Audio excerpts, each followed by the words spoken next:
दोस्तों, आज हम एमपीपीएससी प्रीलिम्स टेस्ट डिस्कशन के दौरान यूनिट 5 का डिस्कस कर रहे हैं। इसी क्रम में पहला प्रश्न आपके सामने, संविधान के व्याख्याकार और संरक्षक कौन है? तो आप जानते हैं संविधान की व्याख्या करने का अधिकार और संविधान की सुरक्षा करने का अधिकार जो अंतिम रूप से है वो कहीं ना कहीं सुप्रीम कोर्ट होगा। इसका सी उत्तर सही है। सुप्रीम कोर्ट वो ब्रिटिश संसद या यूँ कहें कि ब्रिटिश जो सर्वोच्च न्यायालय प्रीवी काउंसिल था उसके स्थान पर इसका गठन किया गया। तो इसका सही उत्तर सर्वोच्च न्यायालय होगा। भारत के किस राष्ट्रपति ने पूर्व में लोकसभा अध्यक्ष का पद भी संभाला है? तो इस तरह के प्रश्न आप देख रहे हैं कि पिछले 2 वर्षों के प्रश्न पत्र जब से सिलेबस चेंज हुआ है इस तरह के प्रश्न आपसे डिमांड किए जा रहे हैं। आपसे अपेक्षा की जा रही है कि आप भारत के राष्ट्रपति, लोकसभा अध्यक्ष, उपराष्ट्रपति, मध्य प्रदेश के विधानसभा अध्यक्ष, मुख्यमंत्री और राज्यपालों के बारे में जानकारी रखें। तो मैं आपको एक लिस्ट सेंड कर दूंगा जिसमें इनके बारे में एक संक्षिप्त जानकारी रहेगी। तो ये प्रश्न आपको 1 से 2 प्रश्न हर बार देखने को मिल रहे हैं। तो इस प्रश्न का सही उत्तर नीलम संजीव रेड्डी होगा। वीवी गिरी ऐसे थे जो कहीं ना कहीं पद पर रहते हुए इनकी मृत्यु हुई थी। वीवी गिरी की, जाकिर हुसैन की भी पद पर रहते हुए मृत्यु हुई थी और नीलम संजीव रेड्डी निर्विरोध भी एक बार राष्ट्रपति चुने गए थे। अब राष्ट्रपति के संदर्भ में एक बात और ध्यान रखेगी, राष्ट्रपति के चुनाव में कौन कौन भाग लेता है? तो राष्ट्रपति के चुनाव में सभी चयनित जो लोग जनता के द्वारा इलेक्टेड होते हैं, चाहे वो राज्यसभा की बात हो, लोकसभा की बात हो, विधानसभा की बात हो, तो सभी जो जनता के द्वारा चयनित लोग होते हैं, विधानसभा के सदस्य, एमएलएज, संसद के सदस्य, एमपीज, ये सब राष्ट्रपति के चुनाव में भाग लेते हैं। जबकि उपराष्ट्रपति के चुनाव में अगर हम बात करें तो विधानसभा के सदस्य भाग नहीं लेते, सिर्फ राज्यसभा और लोकसभा के मेंबर ही भाग लेते हैं। ठीक है। कौन सा अनुच्छेद सर्वोच्च न्यायालय को अभिलेख न्यायालय का दर्जा प्रदान करता है? तो अनुच्छेद 129 इसका सही उत्तर होगा। अब यहाँ पर यह समझने वाली बात है कि अभिलेख न्यायालय का अर्थ क्या है। अब वन लाइनर में हम पढ़ तो लेते हैं कि 129 में अभिलेख न्यायालय के बारे में कहा गया है, लेकिन आपको यह समझना है कि अभिलेख न्यायालय होता क्या है। तो अभिलेख न्यायालय का अर्थ है कि जो भी सुप्रीम कोर्ट के द्वारा फैसले दिए गए हैं या जो भी कार्रवाइयाँ की गई है वह अधीनस्थ न्यायालयों के लिए एक शाश्वत स्मृति के रूप में कार्य करता है। इसका अर्थ है कि अधीनस्थ न्यायालय सुप्रीम कोर्ट के फैसलों के विरुद्ध नहीं जा सकता। कोई भी मामला अगर निचली अदालतों में आता है तो उनके द्वारा पहले ये देखा जाता है कि कहीं सुप्रीम कोर्ट ने इसके बारे में कोई डिसीजन तो नहीं दिया है। अगर कोई डिसीजन सुप्रीम कोर्ट उस मामले में दे चुका है तो अधीनस्थ न्यायालय उस पर विचार भी नहीं कर सकते, उनको वही फैसला मानना होगा। तो यह है अभिलेख न्यायालय, आर्टिकल 129। निम्नलिखित में से किसको हटाने का प्रावधान संविधान में नहीं है? तो अटॉर्नी जनरल को हटाने का प्रावधान संविधान में नहीं है। ये एक ऐसा व्यक्ति होता है जो संसद की कार्यवाही में भाग तो ले सकता है, बोल भी सकता है, लेकिन मतदान नहीं कर सकता। तो कई बार आपसे ये प्रश्न भी होता है कि ऐसा कौन सा व्यक्ति है जो सदन में भाग ले सकता है, बोलने का अधिकार भी होता है, मगर वोट डालने का अधिकार इसको नहीं होता। तो ये कौन है? ये महान्यायवादी होता है। ठीक है। इसका वर्णन अनुच्छेद 76 में किया गया है। सर्वोच्च न्यायालय में न्यायाधीश नियुक्त होने के लिए व्यक्ति को कम से कम कितने वर्ष उच्च न्यायालय का एडवोकेट होना चाहिए? तो अब ध्यान रखिए, अगर आपको सुप्रीम कोर्ट में जज बनना है तो इसके लिए आप हाई कोर्ट में या तो 10 साल के लिए वकील रहिए या तो फिर 5 साल के लिए जज रहिए। तो यह इस प्रश्न में वकील के बारे में दिया गया है कि हाई कोर्ट में वकील कितने वर्षों तक होना चाहिए? तो 10 वर्षों तक वकील होना चाहिए। भारत के किस संघ शासित क्षेत्र का अपना उच्च न्यायालय है? तो एक ऐसा संघ शासित क्षेत्र जिसका अपना हाई कोर्ट है वो दिल्ली है। किसी भी विधेयक को धन विधेयक होने का अंतिम निर्णय कौन देता है? तो आप जानते हैं अनुच्छेद 108 के तहत धन विधेयक का जो अंतिम व्याख्या करता है या जो अंतिम निर्णय देता है वो लोकसभा स्पीकर होता है। सर्वोच्च न्यायालय के न्यायाधीश को उसके पद से केवल किन प्रमाणों के आधार पर हटाया जा सकता है? तो साबित कदाचार और अक्षमता के आधार पर हटाया जा सकता है। किसी भी संवैधानिक पद पर अवस्थित या संवैधानिक पद पर बैठे हुए व्यक्ति को 2 आधारों पर हटाया जा सकता है, एक साबित कदाचार और एक अक्षमता। तो इसके दोनों उत्तर सही होंगे। सामूहिक रूप से मंत्रिपरिषद किसके प्रति उत्तरदायी होता है? तो सामूहिक रूप से मंत्रिपरिषद जो होती है वह लोकसभा के प्रति उत्तरदायी होती है, और व्यक्तिगत रूप से मंत्रिपरिषद जो होती है वह राष्ट्रपति के प्रति उत्तरदायी होती है। तो ध्यान रखना है, सामूहिक रूप से पूछा गया है तो लोकसभा के प्रति उत्तरदायी है, और व्यक्तिगत रूप से अगर पूछा गया है तो राष्ट्रपति के प्रति उत्तरदायी होती है। निम्नलिखित में से वो कौन सी समिति है जिसमें राज्यसभा का कोई भी सदस्य नहीं होता? तो लोग अब संसद में देख रहे होते हैं कि 3 प्रकार की समितियां मुख्य रूप से जानी जाती है: लोक लेखा समिति, प्राक्कलन समिति और सार्वजनिक उपक्रमों की समिति। तो इसमें से 2 समितियां ऐसी है जिसमें 22 सदस्य होते हैं और 15 सदस्य लोकसभा के, 7 सदस्य राज्यसभा के होते हैं, और एक समिति ऐसी है जिसमें 30 सदस्य होते हैं और सभी 30 सदस्य लोकसभा से होते हैं, वह समिति है प्राक्कलन समिति। ठीक है। अगला प्रश्न है, जिला कलेक्टर किस अधिकारी के अधीनस्थ कार्य करते हैं? तो कलेक्टर के ऊपर कमिश्नर होता है। मैंने कई बार प्रशासन में ये सुना होगा, प्रशासनिक पद सोपान में कलेक्टर से ऊपर कमिश्नर होता है संभाग लेवल पर, जिसको संभाग आयुक्त कहा जाता है। भारत के केंद्रीय स्तर पर लेखांकन तथा लेखा परीक्षण किसके अधिकार क्षेत्र में आता है? तो ऑडिटिंग का कार्य controller and auditor general of India. Article 148 से 151, 148 से 151 तक की चर्चा इसमें की गई है। तो नियंत्रक एवं महालेखा परीक्षक भारत में अकाउंटिंग का कार्य करता है। तो यहाँ ध्यान रखना है कि इसका अधिकार क्षेत्र केवल केंद्र पर नहीं होता बल्कि राज्यों पर भी अधिकार होता है। केक की ऑडिटिंग केंद्र और राज्य दोनों के लेखा परीक्षण के लिए होती है। ठीक है। सदस्य न होते हुए भी निम्न में से कौन सा सदन के किसी भी कार्रवाई में हिस्सा ले सकता है लेकिन वोट नहीं दे सकता? ये मैं आपको पहले बता चुका हूँ, महान्यायवादी होगा इसका उत्तर। प्रधानमंत्री का पद ग्रहण करने के समय विधानसभा के सदस्य कौन थे? तो एच.डी. देवेगौड़ा के बारे में ये कहा जाता है कि यह जब प्रधानमंत्री बने थे तो ये विधानसभा के सदस्य थे, उस समय एमएलए थे। अब यहाँ याद रखना है कि अगर कोई व्यक्ति एमपी एमएलए ना हो तो भी वो मुख्यमंत्री और प्रधानमंत्री बन सकता है, लेकिन उसको 6 महीने के अंदर अपनी सदस्यता ग्रहण करनी होती है। जैसे ये जो एच.डी. देवेगौड़ा एमएलए थे, लेकिन प्रधानमंत्री बनने के लिए एमपी होना जरूरी है, सांसद होना जरूरी है। तो इन्होंने बाद में क्या किया होगा, किसी सांसद की सीट खाली करवा करके वहाँ से चुनाव जीत करके, या तो फिर राज्यसभा से चुनाव जीत करके फिर प्रधानमंत्री के पद पर बने रहे होंगे, वरना 6 महीने के अंदर इन्हें हटा दिया जाता। 6 महीने के अंदर आपको वहाँ का सदस्य होना आवश्यक है। ठीक है। यह मंत्री होने के लिए भी आवश्यक शर्त है कि आपको एमपी एमएलए होना जरूरी है। अगर केंद्र में मंत्री बनना है तो आपको सांसद होना होगा, अगर आपको राज्य में मंत्री होना है तो आपको विधायक होना आवश्यक है। ठीक है। जीएसटी की विभिन्न दरों के संदर्भ में अंतिम निर्णय लेने का अधिकार किसे है? तो आप जानते हैं आर्टिकल 279A के तहत जीएसटी परिषद इसके संदर्भ में निर्णय लेती है। भारत में आर्थिक सर्वेक्षण प्रकाशित किया जाता है। इंडिया में इकोनॉमिक सर्वे किसके द्वारा प्रकाशित किया जाता है? ऐसा कौन सा मंत्रालय है जो इकोनॉमिक सर्वे प्रकाशित करता है? तो आप जानते हैं कि जब बजट पारित हो रहा होता है उसके आसपास इकोनॉमिक सर्वे आपके समक्ष रखा जाता है, सदन के समक्ष। तो ये कौन रखता है? वित्त मंत्रालय के द्वारा रखा जाता है। गरीबी उन्मूलन का नारा किस पंचवर्षीय योजना के द्वारा दिया गया? तो ये काफ़ी फेमस क्वेश्चन। 5वीं पंचवर्षीय योजना के दौरान गरीबी हटाओ देश बचाओ का नारा दिया गया। निम्नलिखित में से कौन सा एक तृतीय क्रियाकलाप के अंतर्गत आता है?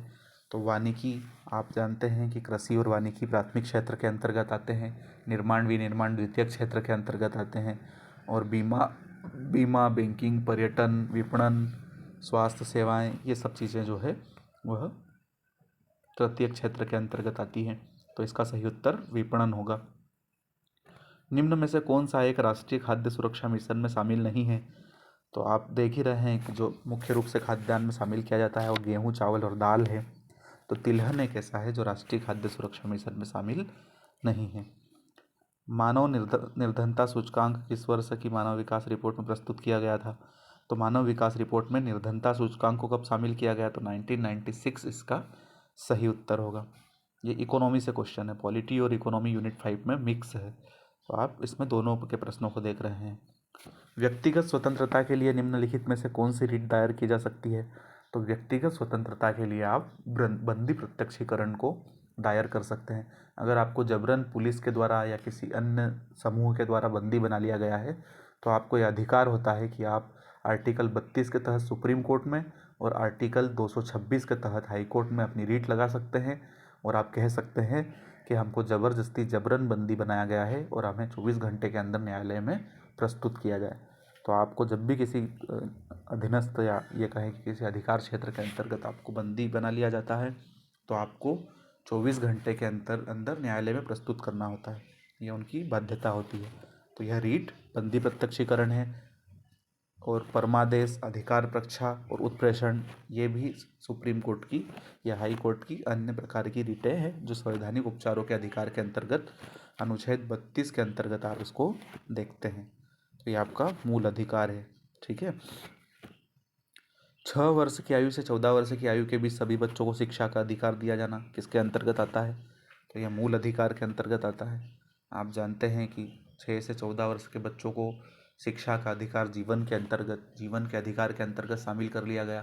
तो आर्टिकल 21A जो है वो मूल अधिकारों के अंतर्गत आता है। मौलिक अधिकारों का निलंबन कौन कर सकता है? तो आप जानते हैं जब राष्ट्रीय आपातकाल लगता है या किसी प्रकार का संकट आ जाता है तो मौलिक अधिकारों का निलंबन किया जा सकता है और ये राष्ट्रपति के द्वारा इसकी उद्घोषणा की जाती है। लेकिन आपको ध्यान रखना है कि जब भी राष्ट्रपति राष्ट्रीय आपातकाल को लगाते हैं तो उनको सदन की या संसद की अनुमति 1 माह के अंदर लेना आवश्यक होता है। अगला प्रश्न, 1976 में 42वें संविधान संशोधन के तहत कितने मौलिक कर्तव्य जोड़े गए? तो आप जानते हैं सरदार स्वर्ण सिंह समिति की अनुशंसा पर 10 मौलिक कर्तव्य जोड़े गए। तो मौलिक कर्तव्य भी आप याद रखिए, कौन कौन से मौलिक कर्तव्य है हमारे, क्रम अनुसार याद रखिए। भारतीय संविधान का प्राधिकार स्रोत कौन है, मतलब भारतीय संविधान कहाँ से लिया गया, किसके द्वारा बनाया गया? तो आप जानते हैं कि भारत के संविधान में या प्रस्तावना में सबसे पहला शब्द ही ये लिखा गया है, हम भारत के लोग, और अंतिम रूप से लिखा गया है, अंतिम कड़ी में ये लिखा गया है कि हम इसे अंगीकृत, अधिनियमित और आत्मर्पित करते हैं। मतलब इसका सोर्स कौन है? हम भारत के लोग ही इसका सोर्स है। चलैया समिति का संबंध किससे है? तो आप जानते हैं चलैया समिति प्रत्यक्ष अप्रत्यक्ष कर प्रणाली में सुधार के लिए गठित की गई थी।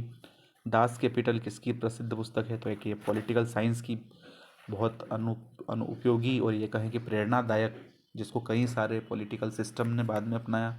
तो कार्ल मार्क्स एक मुख्य समाजवादी नेता, जिसे आज भी इनके द्वारा दी गई कई सारे सिद्धांत, कई सारी राजनीतिक अवधारणाएं आज भी शासन के लिए प्रेरणादायी है। तो दास कैपिटल बहुत इंपॉर्टेंट बुक कार्ल मार्क्स के द्वारा दी गई। सुंदर राजन समिति किससे संबंधित है? तो सुंदर राजन समिति पेट्रोलियम से संबंधित है। प्रधानमंत्री आदर्श ग्राम योजना कब शुरू की गई? तो 2009-10। भारत के किस राज्य में समान नागरिक संहिता लागू है? अभी हाल ही में ये प्रश्न काफ़ी चर्चा में रहा, क्योंकि भारत के स्तर पर संपूर्ण भारत में समान नागरिक संहिता लगाए जाने की बात की जा रही है। तो आर्टिकल 44 अनुच्छेद 44 में इसका वर्णन किया गया है। अब थोड़ा यहाँ पर समझ लेते हैं कि समान नागरिक संहिता क्या होती है। तो समान नागरिक संहिता का मतलब होता है कि जो सिविल मामले होते हैं, सामाजिक मामले होते हैं, जैसे आपका विवाह का मामला हो गया, तलाक, उत्तराधिकार का मामला हो गया, गोद लेने का मामला हो गया, तो इन सब मामलों में अभी तक क्या होता था कि भारत में धार्मिक प्रथाएं या धार्मिक परंपराएं जो चलती थी उनको मान्यता प्राप्त थी। लेकिन फौजदारी मामलों में क्या होता था कि सभी पर समान प्रकार से कानून लागू होता था, लेकिन सिविल मामलों में धार्मिक कानून लागू थे, धार्मिक अनुसार निर्णय लिए जाते थे। अब क्या होगा, समान नागरिक संहिता के लागू होने के बाद सभी को समान तरह से सिविल और फौजदारी दोनों मामलों में सभी को समान प्रकार से ट्रीट किया जाएगा। जैसे फौजदारी मामलों में ट्रीट किया जाता था, वैसे अब सिविल मामलों में, या यूँ कहे कि हम नागरिक मामलों में भी इसको वैसे ही ट्रीट किया जाएगा। तो इसका उत्तर गोवा होगा। गोवा में सिविल नागरिक संहिता लागू है, यूनिफॉर्म सिविल कोड यूसीसी लागू है। भारत के समतल प्रदेश में स्थित गांव प्रधान ग्राम सड़क योजना के अंतर्गत आते हैं जब उस गांव की जनसंख्या किससे अधिक होगी। तो ऐसे कौन से क्षेत्र है जो प्रधानमंत्री ग्राम सड़क योजना के अंतर्गत आएंगे? तो जिसकी जनसंख्या 500 से अधिक होगी वो प्रधानमंत्री ग्राम सड़क योजना के अंतर्गत आते हैं। प्रथम वित्त आयोग के अध्यक्ष केसी नियोगी थे। अभी जो वर्तमान में 15वां वित्त आयोग चल रहा है, इसके अध्यक्ष NK सिंह थे। कौन सा सार्वजनिक क्षेत्र का उपक्रम नहीं है? तो आप जानते हैं कि NTPC, सेल, भेल ये सब सार्वजनिक क्षेत्र के उपक्रम है। इसमें टिस्को सार्वजनिक क्षेत्र का उपक्रम नहीं है। तो इसके लिए एक ट्रिक मैं आपको बताऊंगा कौन कौन से सार्वजनिक क्षेत्र के उपक्रम हैं। तो इसकी ट्रिक आपको कमेंट बॉक्स में मिल जाएगी, ठीक है। डिगबोई असम, अब यह सही सुमेलित नहीं है, कौन सा बताना है कि सही सुमेलित नहीं है। तो डिगबोई असम में IOCL के द्वारा तेल शोधनशाला स्थापित है, ये बात सही है। कोयली गुजरात में HPCL है, ये गलत है। बीना में BPCL है, यह भी सही है। और तातीपाका जो है वह ONGC के द्वारा संचालित है, ये बात सही है, ठीक है। तो गलत कौन सा है, कोयली गुजरात गलत है। दलाल स्ट्रीट कहाँ स्थित है, तो दलाल स्ट्रीट आर्थिक रूप से जो शेयर बाजार के लिए प्रसिद्ध है, यह कहीं ना कहीं मुंबई में देखी जाती है। ऊर्जा संरक्षण अधिनियम कब से प्रभावी हुआ, तो ऊर्जा संरक्षण अधिनियम 2001 से प्रभावी हुआ। कोलार स्वर्ण खदान कहाँ पर है, कर्नाटक में है ये। भारतीय संघ में किस राज्य को सम्मिलित करने का अधिकार, किसी राज्य को अगर भारतीय संघ में सम्मिलित करना है तो अनुच्छेद 2 के तहत संसद को यह अधिकार है कि वह किसी क्षेत्र को भारतीय क्षेत्र में सम्मिलित कर सकते हैं। और भारत के राज्यों को अगर बनाना हो, मतलब किसी एक राज्य से दूसरे राज्य को अलग करना हो, जैसे आंध्र प्रदेश से तेलंगाना को अलग किया गया, तो अगर भारत के क्षेत्र में किसी को अलग करना है तो अनुच्छेद 3 के तहत किया जाता है। और अगर भारत के बाहर से किसी क्षेत्र को भारत में मिलाना है तो यह अनुच्छेद 2 के अंतर्गत माना जाता है। बीमा नियामक एवं विकास प्राधिकरण का मुख्यालय इरडाई का जो मुख्यालय है, हेडक्वार्टर है, वो कहाँ है, तो हैदराबाद में आप देख सकते हैं इसको। नाबार्ड की स्थापना किस पंचवर्षीय योजना में की गई, राष्ट्रीय कृषि एवं ग्रामीण विकास बैंक, नाबार्ड की स्थापना 1982 में की गई, जो कहीं ना कहीं छठी पंचवर्षीय योजना उस समय चल रही थी। तो आपको इस तरह के प्रश्न भी इकोनॉमी से देखने को मिलते हैं। कौन सा भारत का केंद्रीय बैंक कहा जाता है, तो आप भली बातें जानते हैं, RBI को भारत का केंद्रीय बैंक कहा जाता है। RBI की स्थापना 1 अप्रैल 1935 को RBI अधिनियम 1934 के तहत की गई। ऐसी अर्थव्यवस्था को क्या कहते हैं जिसका शेष विश्व से कोई संबंध नहीं होता, तो आप इसको भी बहुत भली भांति जान रहे थे। जिस अर्थव्यवस्था का शेष विश्व के साथ संबंध होता है उसे खुली अर्थव्यवस्था कहते हैं, और जो अर्थव्यवस्था शेष विश्व के साथ अपना कोई संबंध नहीं होता वो बंद अर्थव्यवस्था कही जाती है। पंचायत चुनाव के लिए उम्मीदवारों की न्यूनतम सीमा क्या होती है, तो पंचायत चुनाव के लिए उम्मीदवारों की न्यूनतम सीमा जो है वो 21 वर्ष होती है। विधानसभा और लोकसभा के लिए उम्मीदवारों की न्यूनतम आयु 25 वर्ष, लोकसभा और विधानसभा के लिए 25 वर्ष, राज्यसभा के लिए उम्मीदवार की न्यूनतम आयु 30 वर्ष, और राष्ट्रपति और राज्यपाल के उम्मीदवारों के लिए न्यूनतम आयु 35 वर्ष होती है। तो आपको बहुत ध्यान रखना है, एक बार फिर से मैं रिपीट कर रहा हूँ। पंचायत के लिए 21 वर्ष, विधानसभा लोकसभा के लिए 25 वर्ष, राज्यसभा के लिए 30 वर्ष, राष्ट्रपति और राज्यपाल के लिए 35 वर्ष। ध्यान रखिए। यदि पंचायत भंग हो जाती है तो कितनी अवधि के अंदर चुनाव कराए जाएंगे, तो 6 माह के अंदर। संविधान में संशोधन की पहल कहाँ से की जा सकती है, संविधान में संशोधन अगर आपको करना है तो आप राज्यसभा या लोकसभा सदन के किसी भी संसद के किसी भी एक सदन से इसको शुरू कर सकते हैं। भारतीय संविधान में किस संशोधन के द्वारा नागरिकों के मौलिक कर्तव्यों को सम्मिलित किया गया, तो 42वां संविधान संशोधन, इसको अपन ने अभी थोड़ी देर पहले देखा, 1946 में किया गया। 1976 में 42वां संविधान संशोधन, जिसमें मौलिक कर्तव्य 10 मौलिक कर्तव्य शामिल किए गए थे। भारतीय राजनीति में सक्रिय व्यावसायिक संघ जो राजनीतिक दलों की नीतियों को प्रभावित करते हैं, तो एसोचैम, फिक्की, CCI, CII, तो ये ऐसे जो संघ है या व्यावसायिक संगठन है जो भारतीय राजनीतिक दलों की राजनीति को भी प्रभावित करते हैं। ये चंदों के द्वारा या अपने अनुसार नीतियों को नीतिगत निर्णय लेने के लिए राजनीतिक दलों को बहुत बड़े स्तर पर प्रभावित करते हैं। जैसे आपने देखा होगा रिलायंस कंपनी, जब मोदी गवर्नमेंट 2014 में पहली बार आई तो कहा जाता है कि अंबानी की ग्रोथ में बहुत इजाफा हुआ। अंबानी अडानी जो है वो मोदी के फेवरेबल लोग हैं। तो ये इसी संदर्भ में इस प्रश्न को देखा जा रहा है। किसे दबाव समूह माना जा सकता है, तो लोकसभा के सदस्य, पंचायत सदस्य और मंत्रिमंडल के सदस्य तो सरकार के लोग हैं, ये दबाव समूह में शामिल नहीं होंगे। तो मजदूर संघ के सदस्य दबाव समूह में शामिल है। किसी संविधान को संशोधन द्वारा संसद को दिल्ली के ये विधानसभा और मंत्रिपरिषद के गठन करने की शक्ति प्रदान की गई है। तो दिल्ली में विधानसभा और मंत्रिपरिषद को गठन करने की शक्ति किस संविधान संशोधन के द्वारा दी गई, तो 69वां संविधान संशोधन जो है वह दिल्ली में विधानसभा के गठन की बात करता है। भारतीय संविधान के अंतर्गत कितने प्रकार का आपातकाल होता है, तो आप ये बात भी जानते हैं कि भारतीय संविधान के अंतर्गत 3 प्रकार का आपातकाल होता है, जो राष्ट्रीय आपातकाल अनुच्छेद 352 के तहत, राष्ट्रपति शासन 356 के तहत और वित्तीय आपातकाल अनुच्छेद 360 के तहत लगाया जाता है। तो भारत में आपातकाल 3 प्रकार के। ठीक है, थैंक यू।